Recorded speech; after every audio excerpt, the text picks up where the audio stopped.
आज माझा मोठा भाऊ हरपल्याची भावना आहे. अजित पवार हे केवळ नेते नव्हते, तर ते एक अभ्यासू, वेळेचं भान ठेवणारे आणि प्रशासनावर मजबूत पकड असलेलं व्यक्तिमत्व होतं.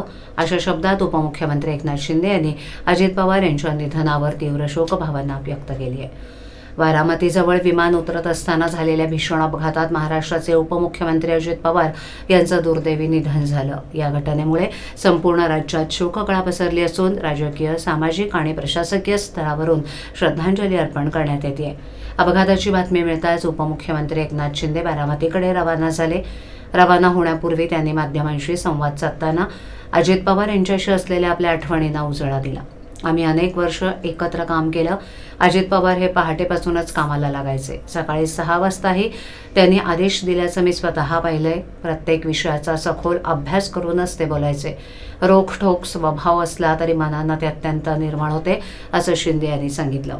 ते पुढे म्हणाले की मंत्रिमंडळात जेव्हा राज्याच्या आर्थिक स्थितीबाबत चर्चा व्हायची तेव्हा अजित पवार नेहमीच वास्तव मांडायचे आणि योग्य दिशा सुचवायचे. त्यांचा अनुभव, अभ्यास आणि प्रशासनावरील पकड आम्हा सर्वांसाठी मार्गदर्शक ठरायची, असंही त्यांनी नमूद केलं. काल परवाच एकदा कार्यक्रमात त्यांची भेट झाल्याची आठवण सांगताना शिंदे भावूक झाले. त्यांनी त्यांच्या जाण्यानं पवार कुटुंबाचंच नाही तर संपूर्ण महाराष्ट्राचं मोठं नुकसान झालंय. मी त्यांना मनापासून आदरांजली अर्पण करतो, अशा शब्दात त्यांनी आपल्या भावना व्यक्त केल्या. व्हायचं असेल ते तात्काळ करायचे, नसेल त्याला नाही म्हणायचे, असा स्पष्ट वक्तेपणा या महाराष्ट्राने पाहिलेला आहे. मी असेन, मुख्यमंत्री देवेंद्रजी असतील, अजितदादा असतील, आम्ही टीम म्हणून काम केलं, टीम म्हणून काम करतो. आमच्या वेळाही कामाच्या वेगवेगळ्या, मी पहाटे उशिरापर्यंत काम करतो, अजितदादा पहाटे लवकर काम सुरू करतात, देवेंद्रजी दिवसभर काम करतात. आणि अजितदादांनी 6-6 वाजता देखील अपॉइंटमेंट दिलेल्या अधिकाऱ्यांनी आणि लोकप्रतिनिधींनी पाहिलेल्या आहेत.